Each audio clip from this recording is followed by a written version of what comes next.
il y a des expressions que nous apprenons dans nos milieux chrétiens. Dieu est omniscient, donc Dieu a toute connaissance, il sait tout. Mais il sait tout ce que moi je fais en ce moment et ce que chaque personne sur la terre fait en ce moment. Dieu est omniprésent, il est partout à la fois.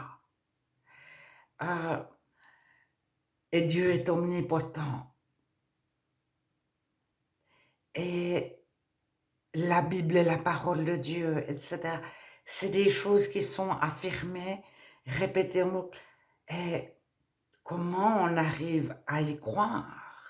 Déjà à se représenter que Dieu est partout.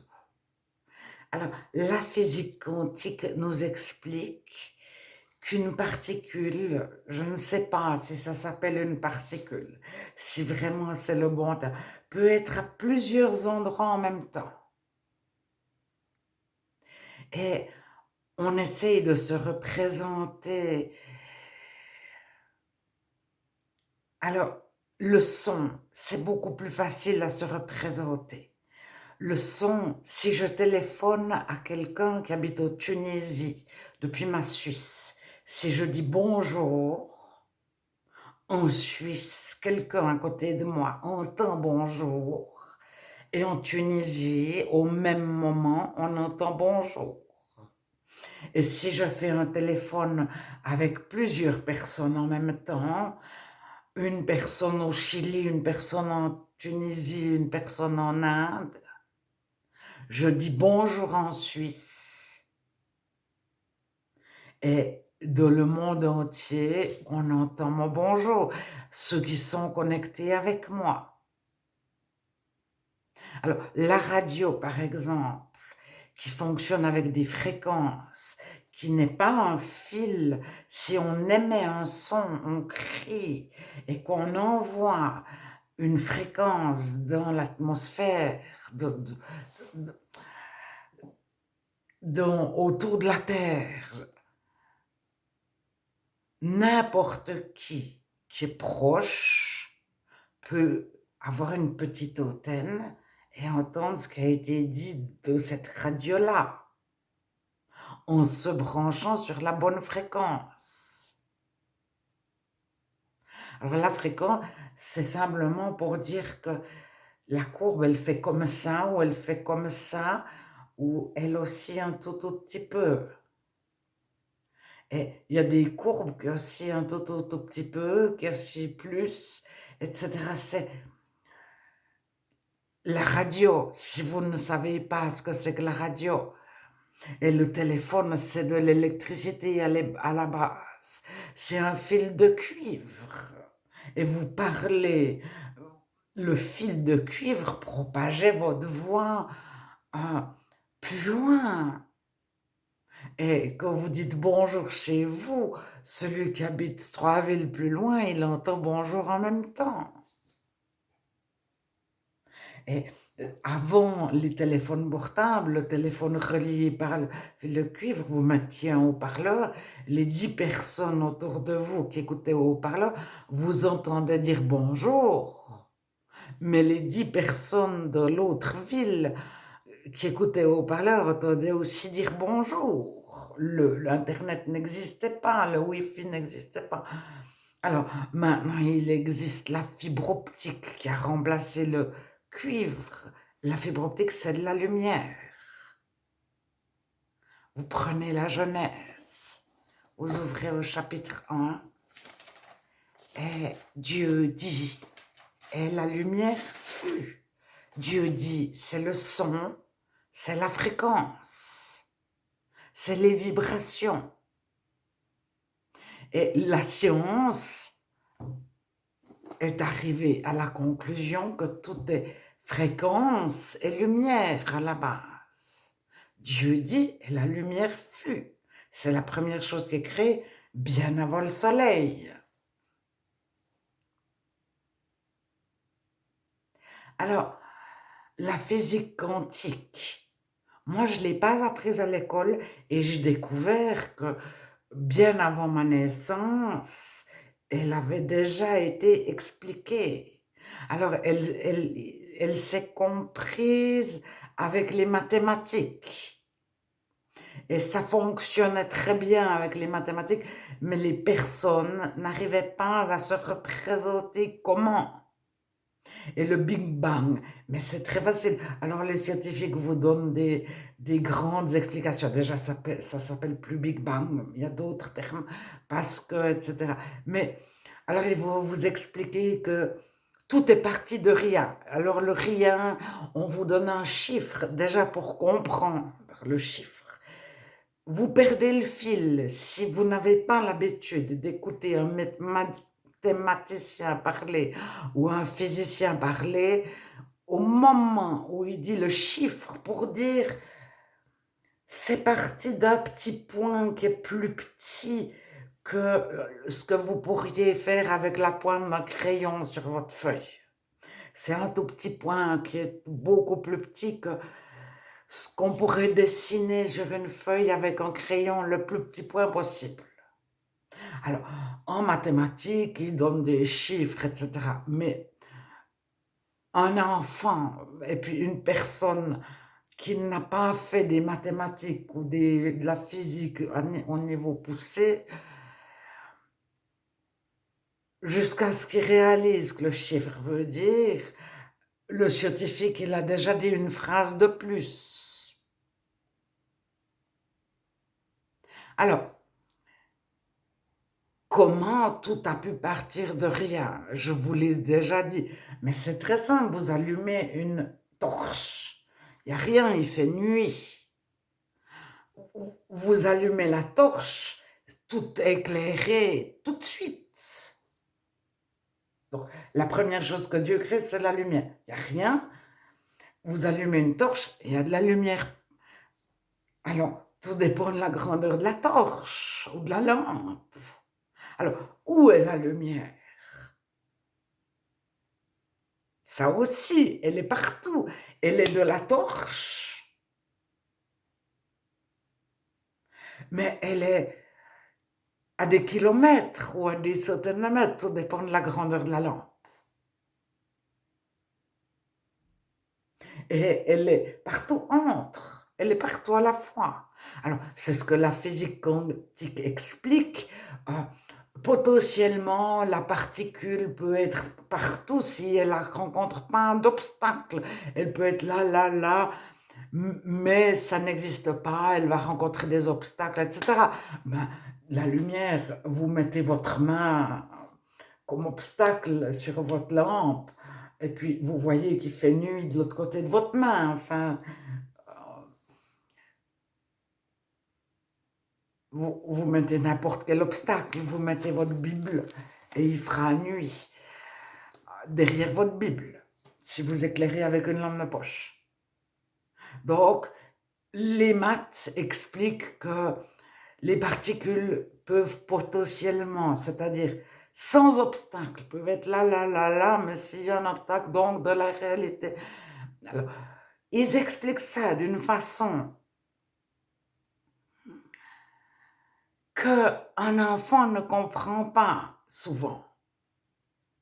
Einstein disait, ou je ne sais pas si je vais vous répéter ça, un scientifique, un mathématicien, un savant, quelqu'un qui a des connaissances énormes, si il n'est pas capable d'expliquer sa science à un enfant de 6 ans, c'est que lui-même n'a pas compris. Alors j'encourage tout scientifique à expliquer à leurs propres enfants. Et ils savent très bien que l'enfant n'a aucun bagage. 6 ans, pour un jeune, c'était à vous de savoir lire et écrire. Mais les enfants, ils n'ont pas de bagage, donc ils comprennent mieux que nous qui avons appris tellement de choses, que ça sort de ce qu'on a appris. C'est très difficile d'apprendre quelque chose de différent. Alors, la Bible n'explique pas la création que de la Genèse. Vous avez le proverbe 8. Par exemple, au verset 28, les sources de l'abîme jaillirent avec force. Donc, le proverbe 8, la fin explique aussi la création. Et Job, les derniers chapitres de Job aussi. Et Dieu explique. Et si vous n'avez pas compris le Big Bang, si vous savez plus s'il faut être créationniste ou évolutionniste, que vous ne comprenez rien, mais vous aimeriez connaître la vérité, demandez à Dieu et demandez à Dieu qui vous explique ce que vous n'avez pas compris. Moi, je sais que quand j'ai vu les figures de Chaldni, vous comprenez, je vous en ai déjà parlé souvent. Donc, c'est quand il y a une plaque à gâteau, on met un peu de sel au milieu, puis on joue avec un archet, et le sel ou le sable fait des figures de Chaldni, des figures, des, des dessins, mais des dessins structurés, des dessins, il fera 6 fois le même dessin. Et si vous changez de note avec votre archet de violon, ça fait un autre dessin. Et je vous ai dit, mais représentez-vous un orchestre. Mais Dieu dit, c'est l'orchestre. Et ça crée des formes.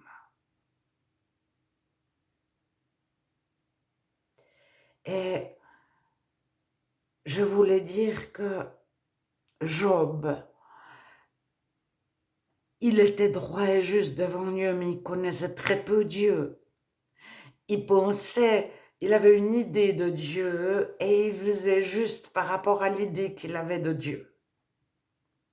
Et il a tout perdu. Ses amis, sa femme lui a dit maudit Dieu, etc. Donc il a dû se détacher de ce que sa femme lui disait pour se retrouver seul avec Dieu. Mais Dieu est jusqu'à ce qu'il décroche de sa réalité, il a fallu qu'il n'ait plus rien. Alors il y en a qui arrivent à aller à Dieu en ayant, comment est-ce qu'il faut dire,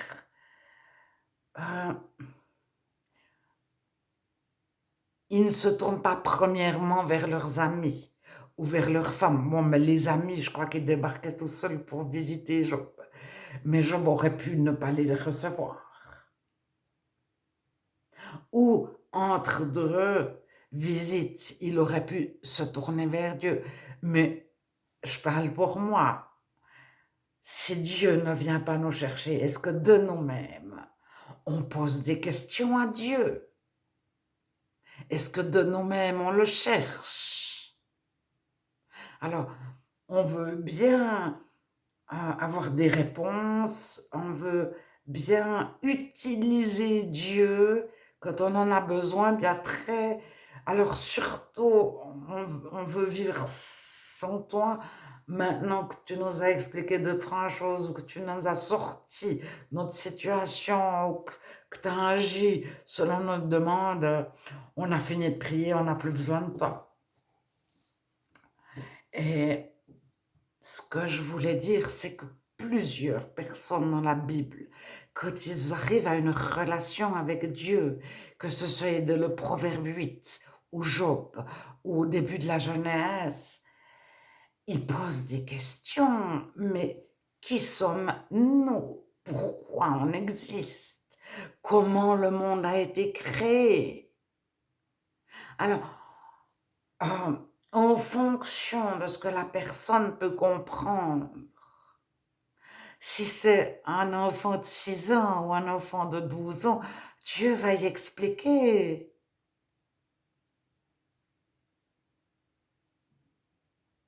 Ou si c'est une personne adulte, mais qui n'avait pas encore de télescope, qui n'avait pas fait des collisions de particules dans une espèce de cercle qui fait des kilomètres sous terre entre la Suisse et la France, autour de Genève, etc.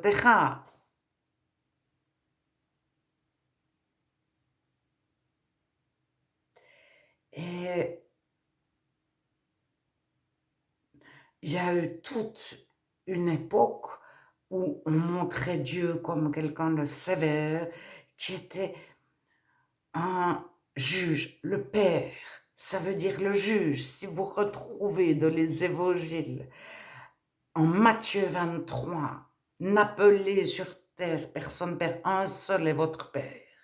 C'était le responsable du Sanhédrin, donc du tribunal de Jérusalem, qui était appelé Père.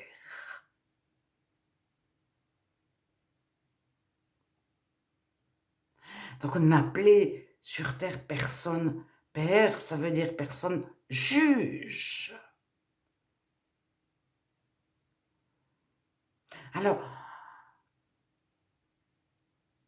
je ne sais pas exactement, mais il y a eu une époque où Dieu était le Dieu des punitions, le Dieu sévère, le Dieu méchant presque. Et puis après, il était tout amour, etc. Il est tellement amour qu'il en devient insipide, etc. Et puis, oh, Dieu n'existe pas. Le matérialisme, même si euh, la science se trompe, au moins c'est la science sans Dieu. Mais récemment, énormément de scientifiques sont arrivés à une force supérieure qui avait une intelligence, qui avait une personnalité, qui était capable de concevoir, d'imaginer, qui n'était pas une énergie.